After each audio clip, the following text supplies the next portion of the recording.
Hello, everyone, and welcome to Getting It Right, the Stormwater Stewardship and SB 231.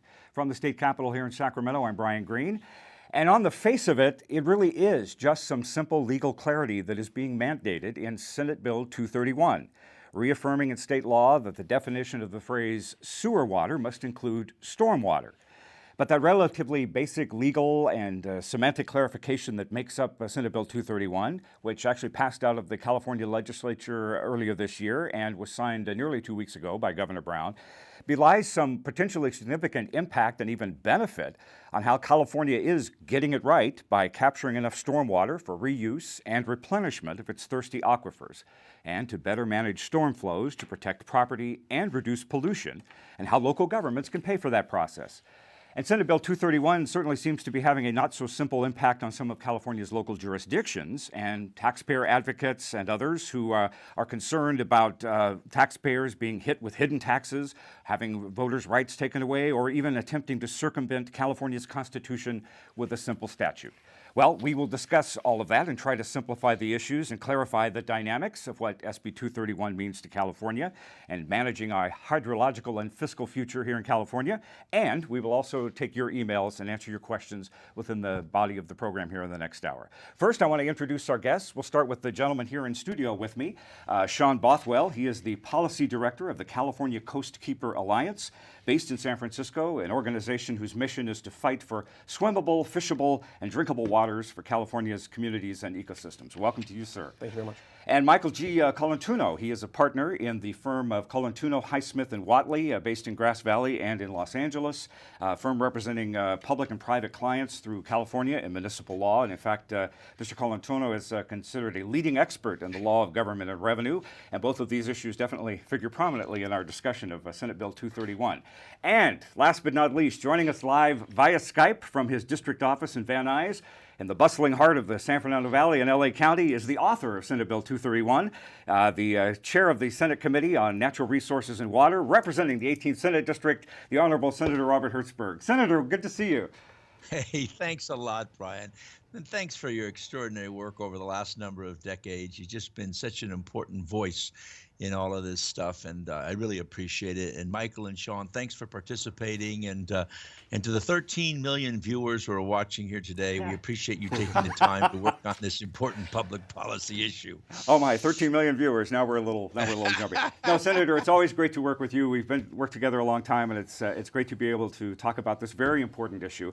And also, we want you to talk about this important issue too. We have solicited emails from different folks around the state over the course of the last week or so in advance of this program, and we want to invite you, as you are watching, if there is anything that is spurring your wanting to share a particular comment or ask a particular question in the body of this program, right below where you're watching right now, just kind of scroll down.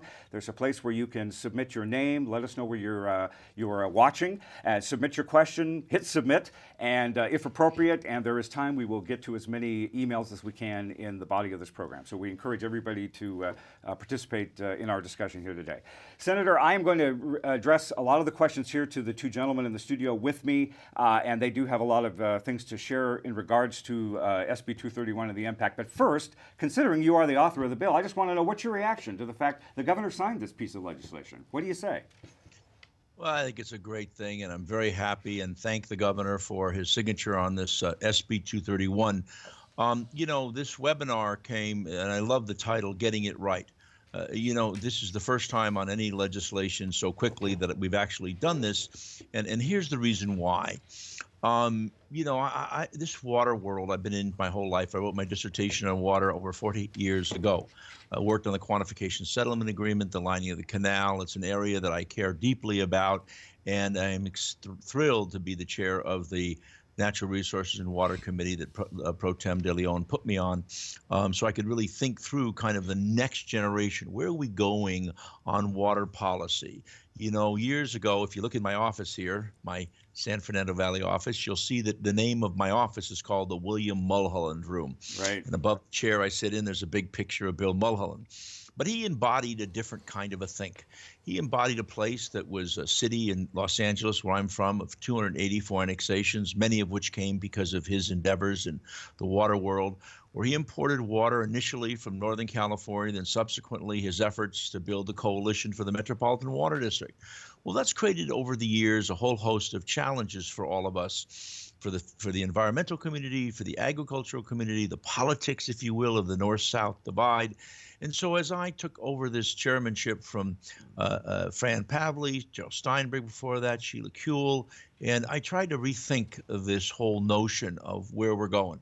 And so I'm looking at water recycling and desalinization and conservation, but one of the big elements is this issue of capturing stormwater. In Los Angeles in particular, the frustration among folks in the San Fernando Valley when we're told that we have a drought and then you've got a little bit of rain and this concrete channel we call the LA River is full of water, people say, where does that go? We want to capture it. And so that was the genesis of this, and it turned into a political football which has no basis in what's really going on. And having Michael and Sean here today and having this process going forward to me is very important. The bottom line is, we had a court case that the Court of Appeals decided in 2002 that, in my judgment, made a wrong turn in the law. The question is, can we capture free water, just like we capture the sun, just like we capture the wind, rather than paying imported water? When I was in government years ago, we were paying $500 an acre foot to import water from the river. Now it's almost $1,100, $1,035, I think is what it is. It's only going to go up. Can we build the infrastructure and use that water for property-related benefit? That's the core reason why I did it. There were a number of people, some of whom are listening on this line, I hope, that have taken this court case and, in my judgment, improperly used it as a tool to have a chilling effect. And it's not good public policy. At the end of the day, we're going to deliver water less and less tax burden on folks and have a much smarter, more integrated policy. So with that, that's the purpose of this. I want to try to start setting the record straight before the craziness goes on. Make sure that those folks in the water community really get the best possible advice so we don't go off the rails and try to do stuff that could certainly put us in constitutional infirmity, but that really focuses on the core stuff that we can do to capture water, recharge the groundwater, and use it for property-related purposes. And with that, that's the purpose of doing this. That's the frame around this. I had promised a number of assembly members who took tough votes, they thought, for me because they were misinformed about the facts. And I want to make sure that we get it right. Senator, can't think of a better way to lay this out here at the outset. Thank you very much for that introduction. So we'll bring it here to Sean and Michael. And I know you have a lot of information you want to share here too. Just starting out with Sean, and then we'll get some response from Michael. I know one of your colleagues, Sean, in the environmental community called the passage and signing of this bill a watershed moment, pun clearly intended, I'm sure, for resource management in California. Do you agree with that? And then I want to get, Michael, your response on that too. Yeah, absolutely. And I think if you look back at the way California has historically perceived stormwater, we've perceived it as a water source of pollution and a flooding risk. And we've created urban areas with impervious surfaces. We've channelized our waterways really with the intent to just move stormwater out to the ocean as soon as possible to avoid flooding. But in the recent years, California has really been embracing this idea of integrated water management. And through that, they've came to appreciate the importance of stormwater capture as a multi-benefit tool to not only improve water quality, but to provide local communities with a water supply. And so I do think it's a watershed moment and really will help bring communities to be able to fund permits that are now going forward that embrace this idea of stormwater capture.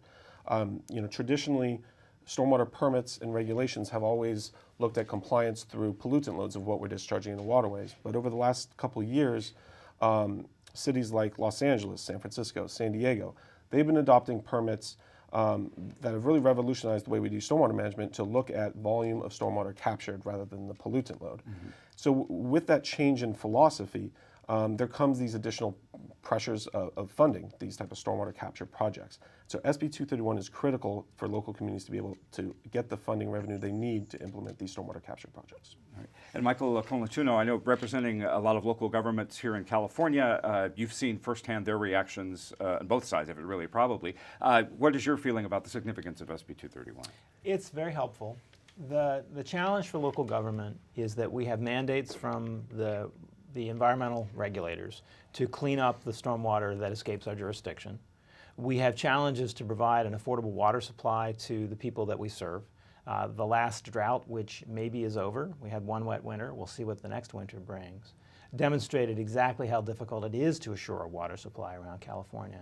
And so this bill, together with a bill the Speaker carried back in 2014, are tools to assist us in meeting both of those goals. Efficient water service at a reasonable cost, while not wasting a natural resource that is provided to us without the transportation costs that come with metropolitan imports. All right. The Senator obviously set the scene with a lot of the historical perspective. I know you actually have some information you want to give us on perspective, the details of the bill, and perhaps what's ahead as the bill becomes law this next year. So feel free. We'll listen in and follow along, all of us here watching. And Senator down in Van Nuys, feel free to chime in if you have any thing you want to share as Michael and Sean share their information. So, gentlemen, it's all yours. Thank you.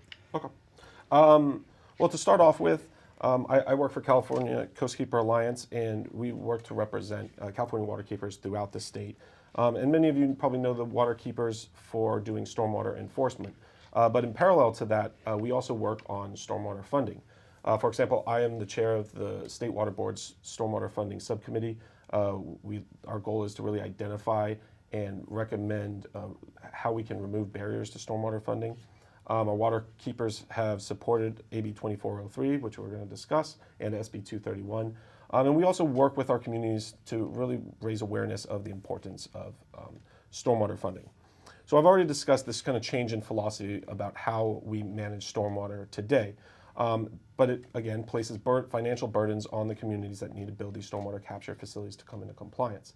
And historically, municipal stormwater programs have been critically underfunded, and a lot of that funding, or the lack of funding, really stems from Proposition 218, which was adopted in 1996. And as I'm sure everyone here knows, Prop 218 placed really restrictive burdens on municipalities to increase and raise new stormwater fees.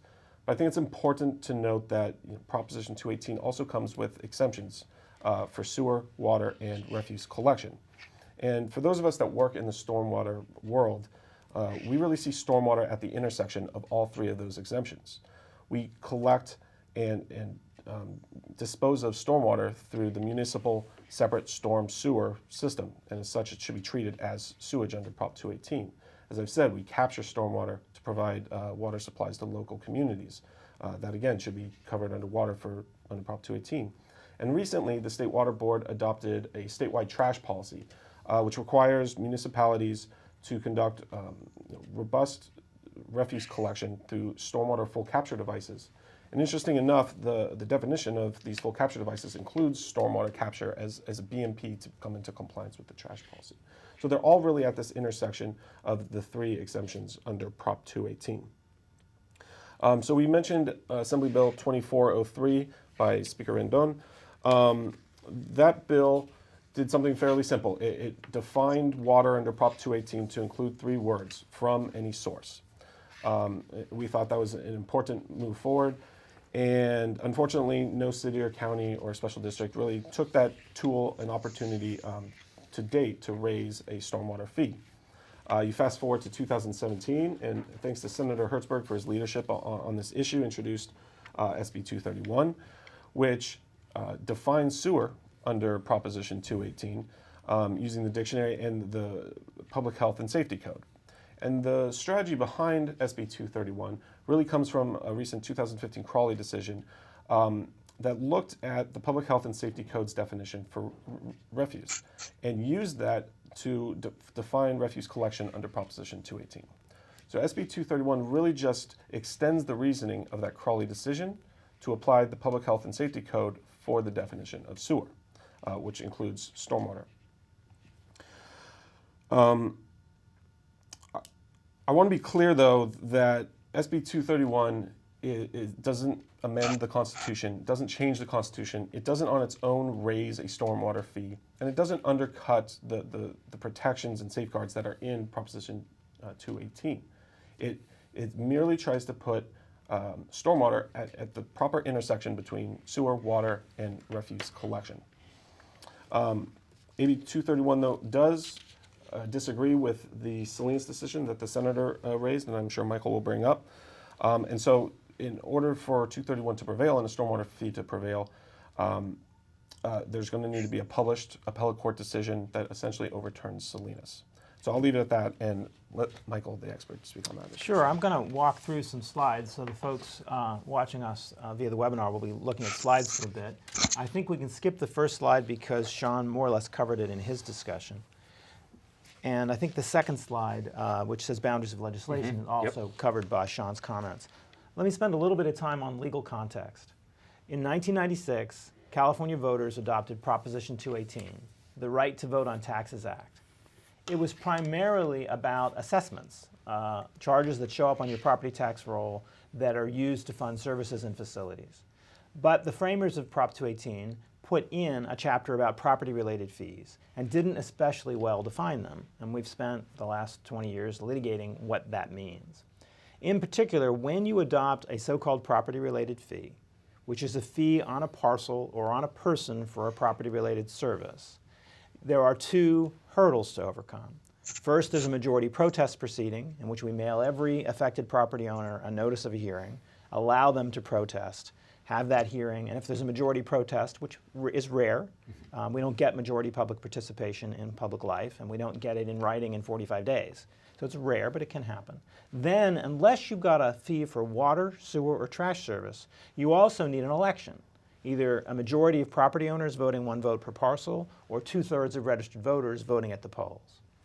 There's an exception to that second step for water, sewer, and trash fees.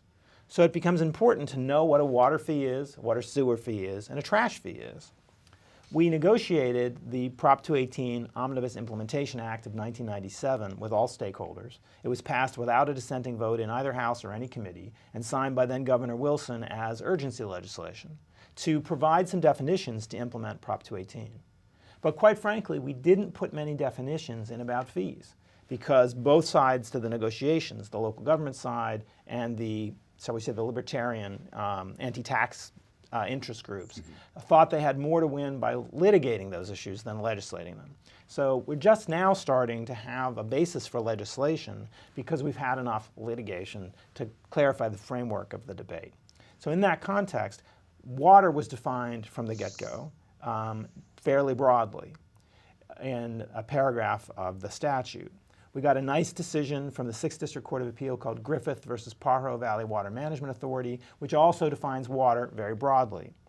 The Speaker's bill, AB 2403 from 2014, effectively codifies Griffith by adding those words, from any source. So even a stormwater, a wastewater, a salty, briny groundwater, any water source can be funded by a water fee, provided that a water service is resulting. So we got that nice authority in Griffith, and we got it in the Rendon bill. Trash was not defined in the legislation, and we got a case called Crawley versus Alameda County Waste Management Authority, in which the court looked to a definition of refuse, which is the word the Constitution uses, in the Health and Safety Code that addresses what trash districts and trash providers can do. And the court said, that looks like a pretty good definition of trash, and we accept it. And therefore, there was a nice broad definition of trash that in that case covered a household hazardous waste service in which you could take your household hazardous waste to the dump, and government would make sure it didn't pollute the environment or harm you and your family. That brings us to the question of what's sewer. We litigated the sewer question in the Howard Jarvis versus Salinas case in 2002, and that decision said sewer only means sanitary sewer. It does not mean storm sewer. And the opinion also said the definitions in the Omnibus Implementation Act are not binding on a court. Fortunately, we won a case called Green versus Marin County Flood Control and Water Conservation District in the Supreme Court saying, yes, the statute is persuasive authority. And so you can understand the Hertzberg bill that we're now talking about, Senate Bill 231, as building on all of this earlier law. It builds on the idea that the legislature, too, has a role in helping interpret the Constitution, and it builds on Crawley that says pre-existing definitions of these terms that were part of the legal culture when Prop 218 was approved can also be helpful. And so the Hertzberg bill takes a pre-existing definition of sewer from environmental laws and imports it into the 218 context, and that definition is both storm sewer and sanitary sewer. So I think I can slip to the next slide. We need to be careful in implementing this law. It won't do anybody good if somebody takes an action that's not carefully thought through, that's not on a good record, and is not well litigated, that could have the effect of reinforcing the mistake that we think the Salinas court made and undermining this legislation. We're going to be setting up a test case. We have a volunteer city to work with us on that. If there are representatives of public agencies in the audience today who are thinking about using this authority, we'd like to talk to you. The senator's staff is available. Sean and I are available. The legal advisory committees of the League of California Cities, the California State Association of Counties, and the Association of California Water Agencies, the League, CSAC, and Aqua, all have brain trusts on this issue, and we're all available to help you. So we want to do this carefully. Here are some thoughts about how to do this carefully. We think you should rely on both Speaker Rendon's 2403, saying water from any source, and the Hertzberg Bill 231, and find a project that harvests stormwater for a domestic water reuse, or maybe a recycled water reuse. Find a project that invokes both statutes. Build a good record. Do it in an environment where there's political support both within and without government, and manage your litigation risk. That's our basic advice. So 231 is the legislature's role in clarifying a somewhat murky initiative constitutional amendment. It's important that we move forward thoughtfully. I won't say don't try this at home, because I respect the right of every local government to make choices for its community. But if you try this at home, don't refuse the free help that's available to you. As a team, we can do this right. Great. Thank you very much for this information and this perspective, and just for also opening yourself up to local jurisdictions for the council, environmentally and legally as well. Senator, I know this is fresh, this is familiar information to you. Any perspective you want to add to what's been presented by the gentleman here? Excellent presentation. Thank you. I think you made it very clear and laid it out brilliantly. No wonder you're number one in your class in law school, Michael.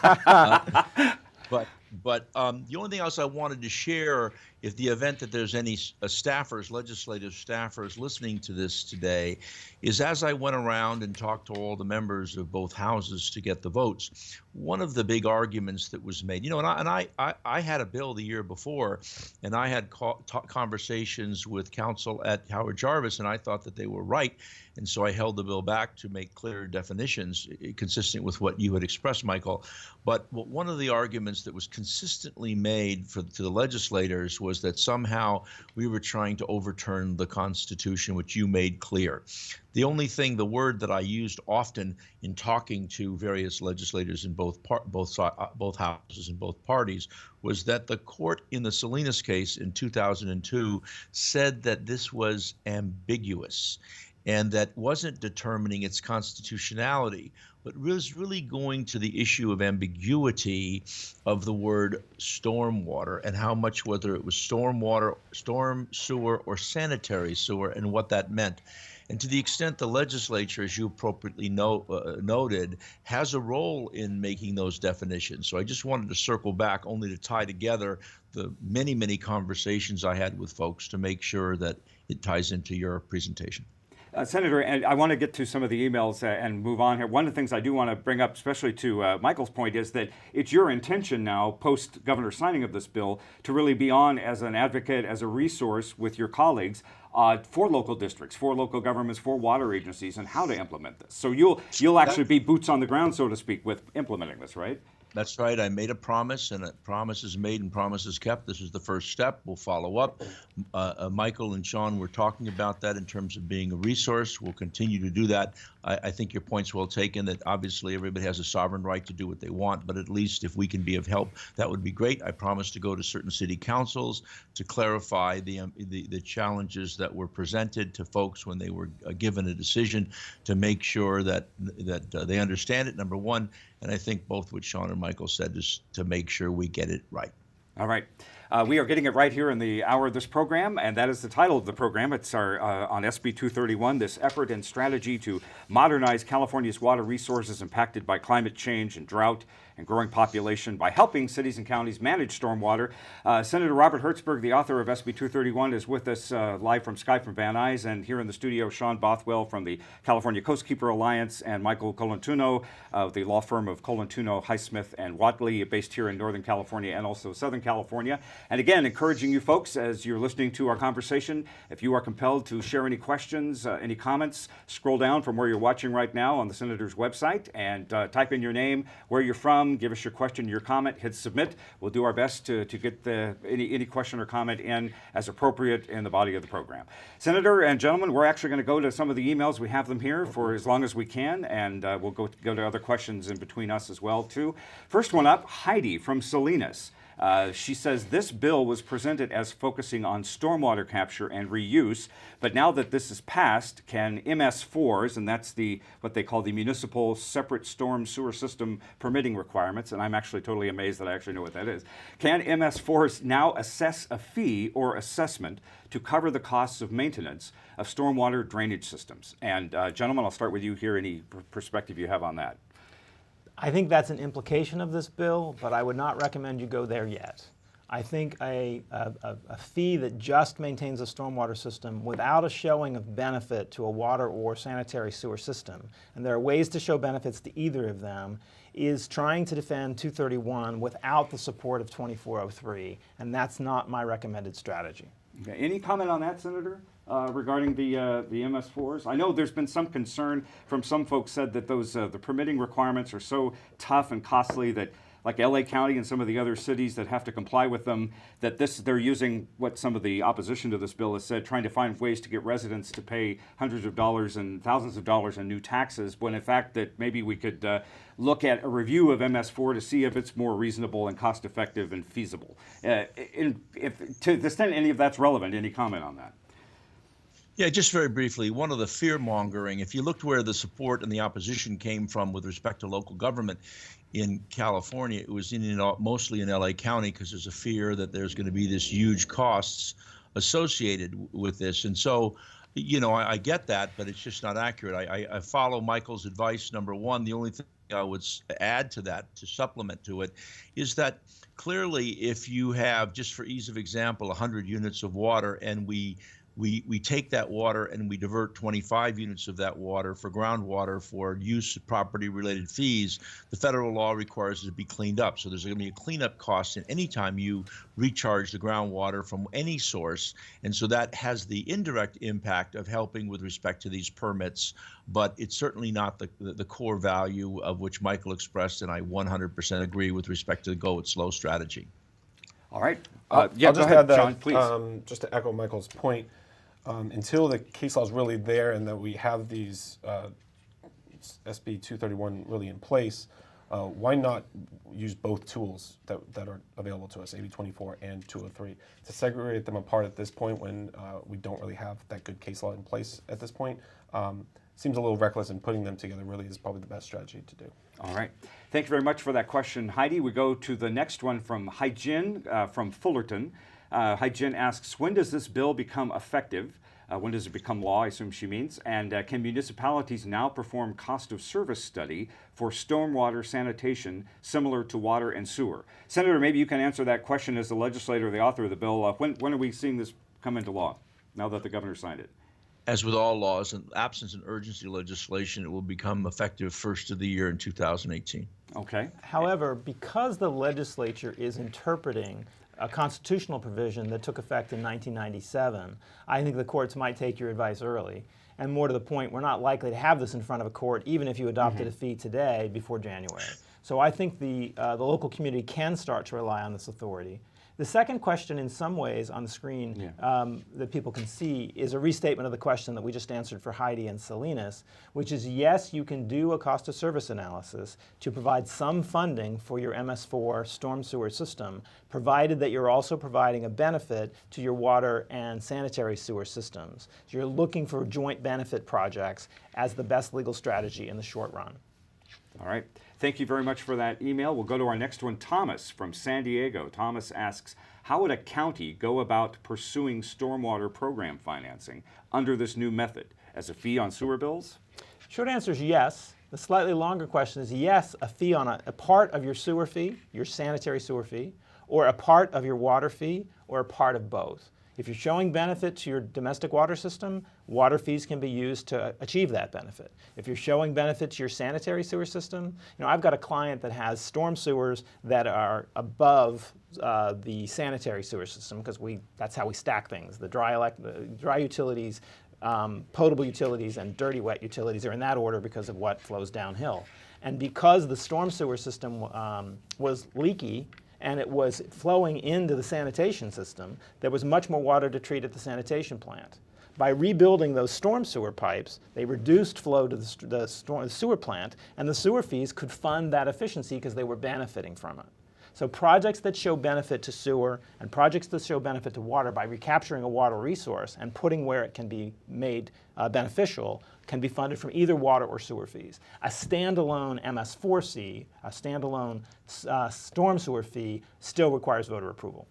All right, thank you very much for that question. We'll continue on as long as we have them here. Randy from Benicia asks, since the definition of sewer now includes stormwater, does SB 231 allow the application of current sewer fees towards stormwater treatment and/or infrastructure maintenance and improvements? Same question, same answer. Yes, provided you show benefit to the utility that you're taking the money from.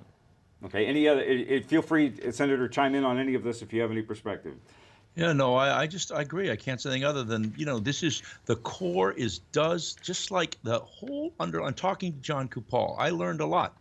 And the reason he told me why, when he wrote this in 1996, this Prop 218, what he did and why he did it. If it benefits the property, then it's a property benefited fee. If it's something that is something different, and that includes sending water to the ocean, it's different. And that's the confusion that caused the consternation, and I think inaccurately so. And I think the purpose of this and what we've just seen is to clarify. All right. Gary from Berkeley has sort of more of a specific question about the slides being available to viewers after the webinar.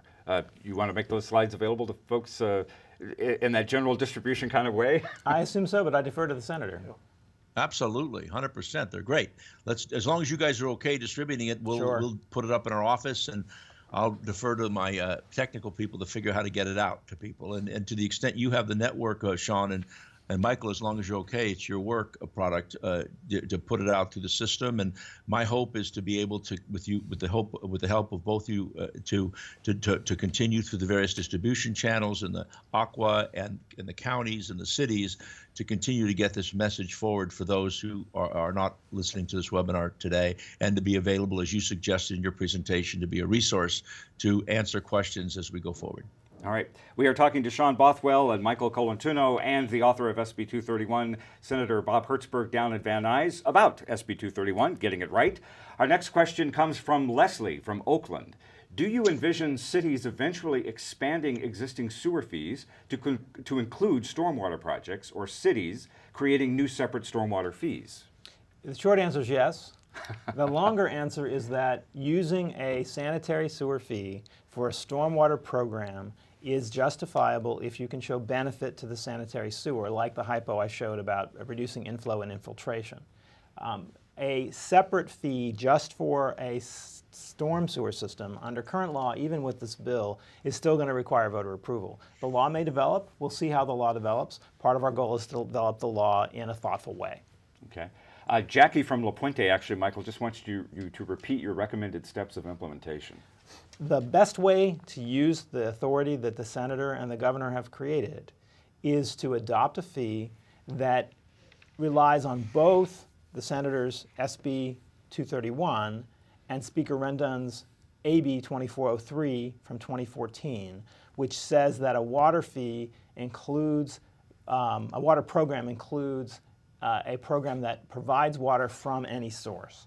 So the way to do this is to capture stormwater, treat that stormwater, and make it available for beneficial use, even if just recharging a groundwater basin that others rely on. Or you can use it using sewer fees in a way that creates benefit to your sewer program, as by diverting a burden on your sanitation plant. If you took a natural stream that got urban runoff and ran it through an artificial marsh so that it didn't have to go to the wastewater treatment plant, that would be a benefit to those who fund the operation of that treatment plant. So it can either be a water fee or a sewer fee. It needs to show benefit to that underlying service. It should be done on a well-prepared record. It should be done in the right political environment where there's support from inside and outside government. And you should do it in cooperation with the League, CSAC, the Senator's Office, and ACWA to get the voluntary resources that can help you get this right. All right, thank you very much. Greg from Woodland asks, I am more interested in developing a fee for maintenance and operations. We also have major capital projects, but we are also significantly behind the power curve on maintaining our stormwater sewer system. I feel your pain, and this bill doesn't solve that problem immediately. All right, there we go. Any comments, gentlemen, Senator Hertzberg or Sean? Sean, what do you got? No, I mean, I think, you're getting the same answer a lot, that you need to show the benefit to either sewer or water supply. And so I also feel the pain of the operation and maintenance issues. That's still an existing problem. But if municipalities can raise funding for stormwater through either one of these tools, it hopefully opens up other doors. The state's SRF program, Proposition 1 grant projects.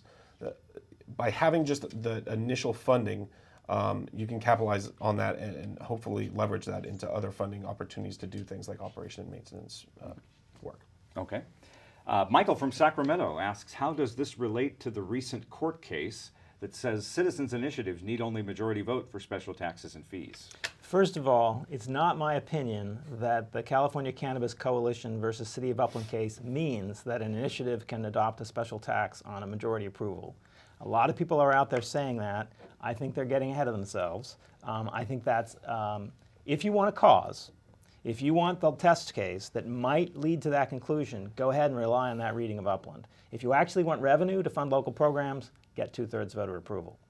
The actual more practical advice is that there's a petition pending for rehearing in the Upland case that the Howard Jarvis Taxpayers Association has filed. The Supreme Court has extended its time to act on that petition for rehearing until late November. We anticipate the court will act more quickly than that. I anticipate the court won't actually grant rehearing, but they will make some clarifications to their opinion. So with that resistance to the question, let me now answer the question. What Upland says, if you read it broadly, is that we must distinguish Prop 218's substantive rules for funding government from the procedures that it requires. And the procedures that it requires are not obligatory on voters, they're obligatory on government, unless there's clear indication that the voters who approved Prop 218 intended to regulate voters. The Senator's definition of sewer is about the election requirement in Prop 218. Therefore, one can construct an argument that were a water quality fee passed by initiative, it might not need 2/3 voter approval. It might pass on simple majority approval. That is an ambitious extension of existing law. It reads Upland broadly. Howard Jarvis is promising to sue you if you do that. And if you want to be the test case, have at it. But understand, you're going to be the piñata. You're going to be whacking away, and other folks are going to get the candy. And it isn't, I don't know if it's accurate, but I think I heard that there was some issue about circulating an initiative that would overturn the liberal interpretation of that court case. Did anybody hear about that? The Senate, the Assembly Republicans responded to these broad readings of Upland by promising a constitutional amendment. Right. They're talking about amending ACA number 9, which is already in the legislature. It might well be an initiative proposal, My sense is that given that there are at least 11 congressional districts in California that will be hotly contested next year, given that the Democrat supermajorities in both chambers of the legislature will be hotly contested next year, both sides, left and right, GOP and Dem, are going to look for issues to animate those campaigns, and this issue could easily become one of those, which is another reason why I encourage caution from my friends in the local government space. Senator, just on that note, to Michael's point too, I know that the Howard Jarvis Taxpayer Association has been very much opposed to this, saying that, you know, for all intents and purposes, you're leapfrogging over voters' rights here and all of that. And to his point and the email, that they're vowing to sue the first government entity to impose a stormwater fee through the sewer fee method, and you know, as to be the piñata, as Michael said. What's your response to that? Are you burdening government with costly litigation here potentially? Look, Howard Jarvis is going to take a court case that they think they can win. I've had a number of conversations, productive, thoughtful, intelligent conversations. Again, I told you it's the reason why, against a lot of people who were really upset with me from the session before this, where I had the bill, had it in the assembly floor, ready to go, and I pulled it because John Kupal persuaded me. And what he's concerned about, as I surmise, he didn't say this directly, he's concerned about the nose under the tent, that what's going to happen is if he doesn't jealously guard this rule, that we're just going to go crazy and we're just going to use it for everything under the sun. And so he wants to hold us to a restricted view. I believe that if, as Sean and Michael advised, we take a conservative view, we focus on sustainability, in capturing water or sewer that relates directly to property, that he will not litigate. But if we get out there and move far out, he will. So it's really trying to keep us within those boundaries, because he's the one who wrote that language. And he was interviewed by the LAO after the election, said principally the same thing. So I'm not persuaded. He's not somebody who's irrational on these issues. He has a point of view. He's entitled to it. He defends it, and he wants to make sure people adhere to it. So I think if we're really strict about how we approach this, we can have a gigantic environmental effect. I think ultimately, despite what the rhetoric is, we can produce water for people, because if you're like renewable energy, you get free water, and your costs are maintenance, cleanup, and capital costs, you're going to reduce ultimately the burden on taxpayers or fee payers who are importing water, and the price of that water is going to go up dramatically. What Michael said in his presentation, if it was Sean, but that, you know, water is free, not completely free. You get it for $15 an acre foot in Palo Verde Irrigation District, I think it is. But it's the cost of wheeling water, moving water, that's so expensive. This takes that away, plus deals with the environmental, agricultural, and energy associated risks. So it's all about how we do it. That's my answer to that question. All right. Thank you very much for that, Senator. Let's go back to the emails, gentlemen. Dylan from Roseville, with regards to showing a benefit to a water utility, does groundwater recharge projects involving stormwater infiltration have to show a one-for-one benefit, for example, gallons recharge versus gallons served to the ratepayer? This may be quite difficult given the long time frames in groundwater recharge. The short answer is no. The somewhat longer answer is that we use the word benefit both when we're discussing assessments under Prop 218 and when we're discussing fees under Prop 218. But those words have very different meanings in those two contexts. In the assessment context, you need to show proportionate special benefit to the payor and can typically recover only a part of the cost of the service. And you have to find other funding to cover the portion of the value of the service that goes to society generally. So there is this notion about measuring benefit and parceling it out. In the fee context, a benefit is a much broader concept, and the rule is one of reason.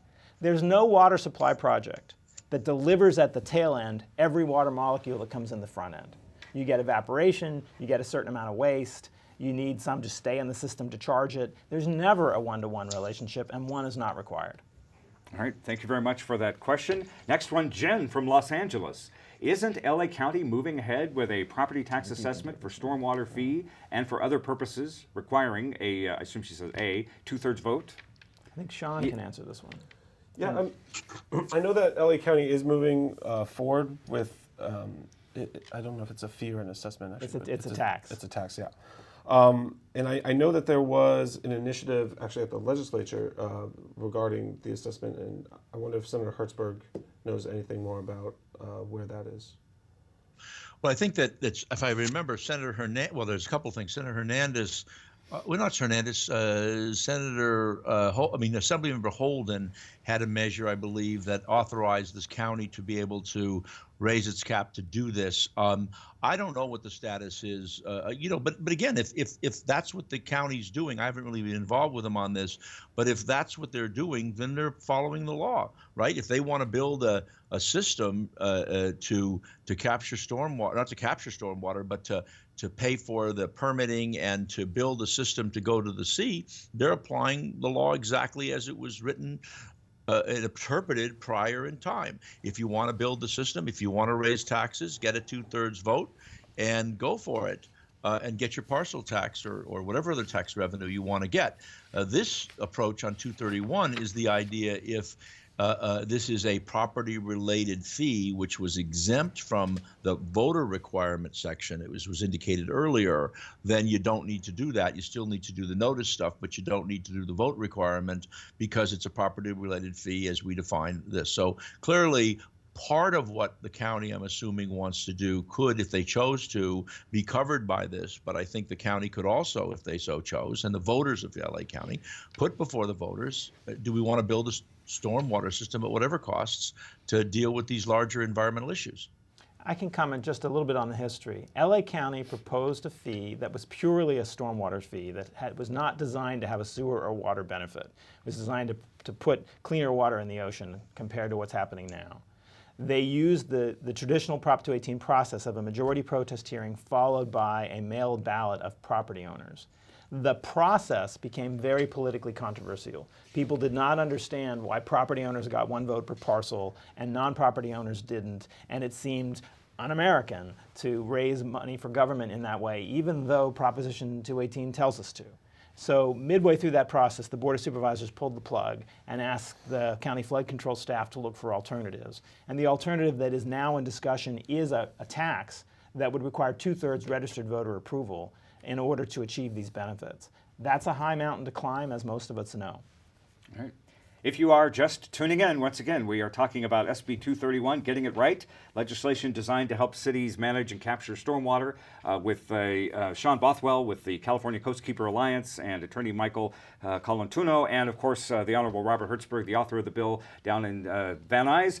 We have a few more minutes here. We'll take as many emails as we can. Debbie from San Leandro. Could a stormwater fee be used to support the street sweeping program? Could it be used to pay for required TCDs? Should I know what TCDs are? I think we're talking about trash containment devices. Oh, okay, that makes sense. But I could be wrong on that. Yeah. So I'll give a short answer, and then Michael can correct me if I'm wrong. But I think the answer is maybe. We've been looking since the trash policy has been adopted that I mentioned earlier. That if it's done properly and you budget it correctly and you have the right consultants to justify it, you can raise fees for refuse collection if it's done in the right way. And now with the trash policy, which I call full capture devices, but you can say TCDs, it's much broader than what's traditionally been allowed for trash maintenance and collection.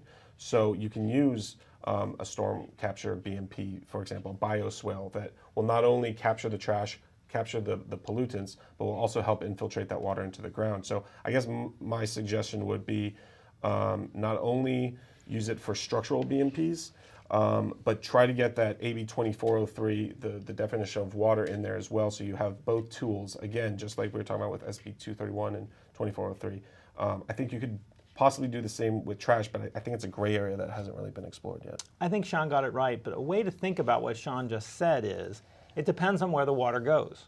If the water is flowing to the ocean, there's no benefit to your sewer program or your water supply program. If the water is flowing to a place where you're going to recharge a groundwater basin, legally you got to clean it up before you recharge it. So the cost of recharge includes the cost of cleanup, and that's going to include the cost centers that you're talking about.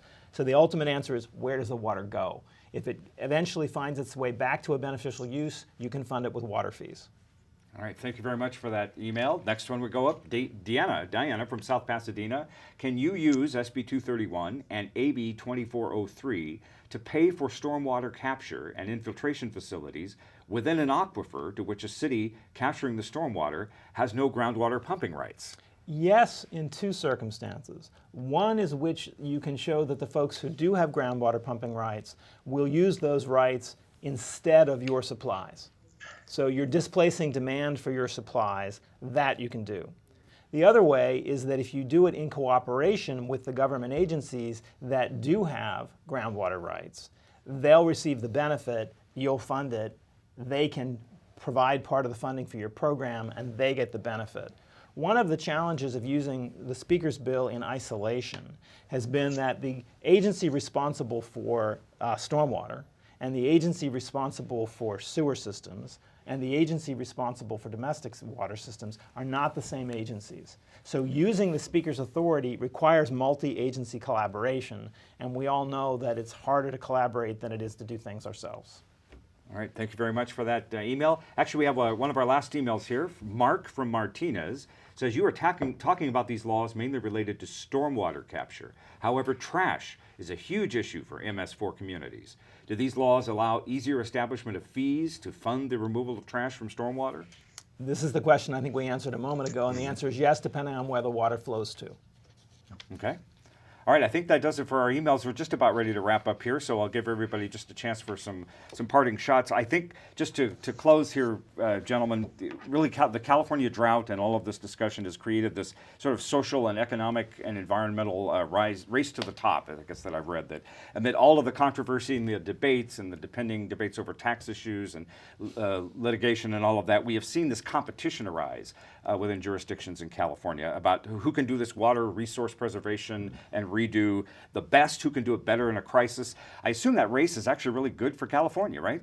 Do you want to comment on that? Yeah, actually, California Coastkeeper Alliance really pushes water efficiency, stormwater capture, and potable reuse. As the Senator mentioned earlier, I think potable reuse is one of those tools that's going to be really important as we move forward for each community to be self-sustained in a drought. But when you look at stormwater capture, in a drought, we rely heavily on groundwater. And that groundwater has an interaction with surface water flows, which can do damage to downstream water right holders and just the environment generally. And so by encouraging and having this system where we're encouraging stormwater capture, it's healthier for our groundwater systems, which are basically our water banks during the drought, but will also help relieve pressures on in-stream flows when we have these extreme droughts like we've been seeing. All right. And Michael, does that race to the top environmentally for cities and counties, jurisdictions, bring out the best in them too, right?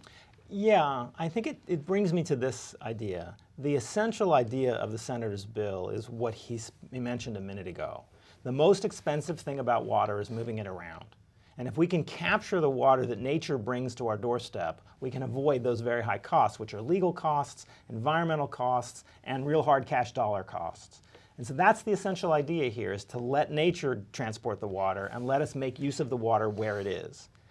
In this race to the top idea, I have a slightly different take on the question. We assign responsibility for storm sewers to cities and counties. That means the 84 cities which make up coastal Los Angeles County are individually responsible for stormwater.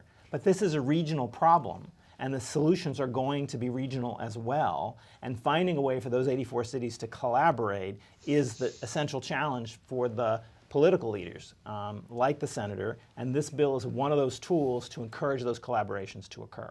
All right. And Senator, down there in Los Angeles, in the San Fernando Valley, is the author of this legislation. We'll give you the parting shot here. You've heard what your colleagues here in Sacramento have said, and I know traditionally in California, particularly in Los Angeles County, for generations, the focus was flood prevention, get the water out, and now here we are in this drought generation having to rethink our attitudes and our approaches in preserving water.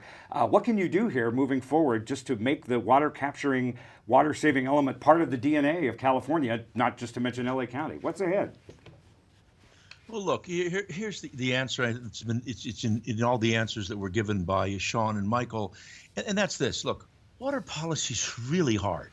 And it takes, as so many jurisdictions, it takes forever. People in the business are called water buffaloes, but yet the one thing human beings can't live without is water. We have no electricity in Puerto Rico, which is horrible, but water is critical for human life. If we're going to be responsible in government, we need to rethink water policy. It's worked for a long time in California, but things are changing. If you want to be responsible stewards of these kinds of resources, this is what needs to be done. And I really thought Michael captured it when he said, nature brings water to our doorstep. It has to be local and regional. That hasn't been the overarching philosophy. So what does that look like? It is efficiency. We called it conservation. In our conservation bills, we changed it to efficiency with the great genius of Michael Bernard, my chief of staff, who's probably listening, I hope. But recycling, water capture. I introduced a bill just to give everybody diarrhea that says you can't put water in the ocean. Why? Because we use 550,000 acre feet of water in LA, and we put that much in the ocean. Let's rethink it. San Gabriel Valley, brilliant job in many respects. Orange County, their blue water system, brilliant job. San Diego doesn't have groundwater, but is taking the lead in so many ways brilliantly.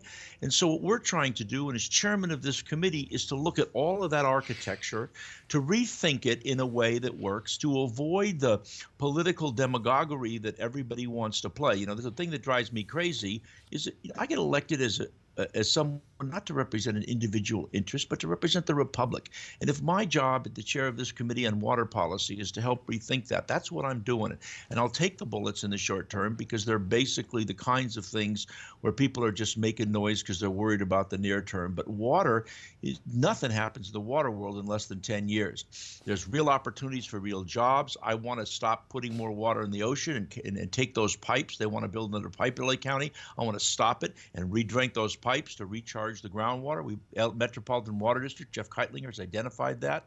There's just unbelievable opportunity that will keep water where it is, reduce costs, and as we know historically, just like we have ups and downs in the economy, just like we have earthquakes and all these other challenges, we better be damn smart on water policy, and now's the time to get it done. So that's the focus. This is one small step for water policy, but one giant leap, I think, in trying to rechange through the thinking of where we're going.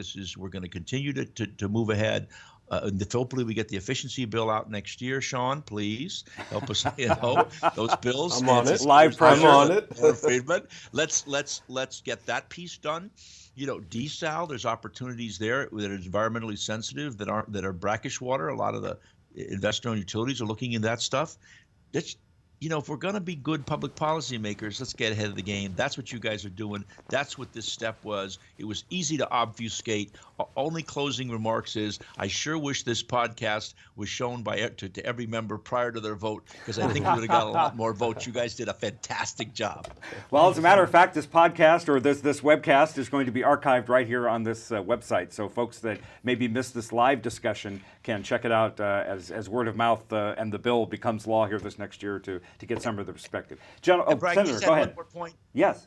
Thank you, Jerry Brown, man. You were with us last year. You were with us this time, and he was very instrumental in all this stuff, and his staff. They were fantastic on this deal. We couldn't have done it without him, not just because he signed it, but he fundamentally believes in what we're talking about here on this podcast. So thanks, Governor. You're cool, baby. Thanks to Jerry Brown. We would not be having this kind of perspective on this issue if it weren't for his signature. Gentlemen, all three of you, thank you so much for your perspective, your detail, bringing this to our doorstep, to paraphrase what you said, and just for helping everybody here in the state move forward with really what is an important issue as we go into the 21st century, dealing with water preservation and water use. So, and Senator down in the San Fernando Valley, Van Nuys, good to see you again, sir. Thank you very much for all your hard work, and unless we see you before, we'll see you in January. So keep working. I just want to say I'm not down here. When you look at the population of California, Van Nuys is exactly the center of the state. Okay, that's a good way. Well, if you consider we're here in Sacramento in the Central Valley. Some people say we're in Northern California. See? So we all need to look at our state map. Gentlemen, again, all three of you, thank you very much for being with us. Once again, of course, Sean Bothwell from the California Coastkeeper Alliance and Michael G. Colantuno, Esquire, attorney here in the Northern California with offices in Northern and Southern California. and Senator Hertzberg. And folks, that wraps it up for this discussion about getting it right, stormwater stewardship and SB 231. From the state capitol here in Sacramento, I'm Brian Green. Thank you for joining us. Have a good day.